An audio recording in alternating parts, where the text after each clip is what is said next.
بسم اللہ الرحمن الرحیم۔ السلام علیکم۔ روزانہ واقعات سننے کے لیے اس چینل کو سبسکرائب کریں۔ ایک بادشاہ نے حاتم طائی کی شہرت سنی تو اس کے دل میں حاتم کے لیے حسد اور بغض پیدا ہو گیا۔ اس نے سوچا کہ جب تک حاتم زندہ ہے مجھے عزت اور شہرت نہیں مل سکتی، خواہ میں کتنے ہی بھلائی کے کام کیوں نہ کروں، لوگ حاتم طائی ہی کی تعریف کرتے رہیں گے۔ بادشاہ نے ایک چلاک اور لڑائی کے داؤ پیچ جاننے والے ایک شخص کو طلب کیا اور اسے حکم دیا کہ وہ حاتم کا سر کاٹ کر اس کے پاس لائے۔ کرائے کا یہ قاتل اپنے ترکش کو تیروں سے بھر کر اور تلوار کو تیز کرنے کے بعد اس جگہ پہنچا جہاں حاتم طائی رہتا تھا۔ اس کرائے کے قاتل کی ملاقات وہاں ایک خوش طبع، خوش اتوار اور خوش گفتگار شخص سے ہوئی۔ جب اس شخص کو معلوم ہوا کہ یہ مسافر ہے تو وہ اسے اپنے گھر لے گیا اور اس کی خاطر تواضع کی۔ وہ کرائے کا قاتل اس شخص کے اخلاق کا گرویدہ ہو گیا۔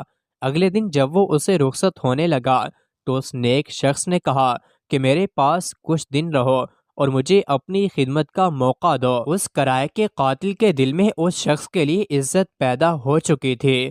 اس نے شکریہ کے ساتھ کہا کہ میں کچھ دن مزید یہاں رکتا، مگر مجھے ایک ایسا ضروری کام کرنا ہے جس کے لیے میں یہاں نہیں رک سکتا۔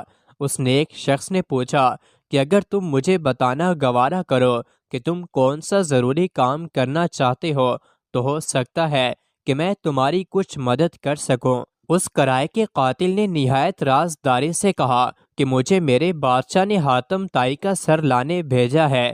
میں حاتم طائی کا سر کاٹ کر بادشاہ کی خدمت میں پیش کرنا چاہتا ہوں۔ اگر تم میری مدد کر سکو تو مجھے بتاؤ کہ حاتم طائی کہاں رہتا ہے۔ وہ نیک شخص اس کی بات سن کر مسکرایا اور کہا کہ میں ہی حاتم طائی ہوں۔ تم شوق سے میرا سر کاٹ کر اپنے بادشاہ کی خدمت میں پیش کرو۔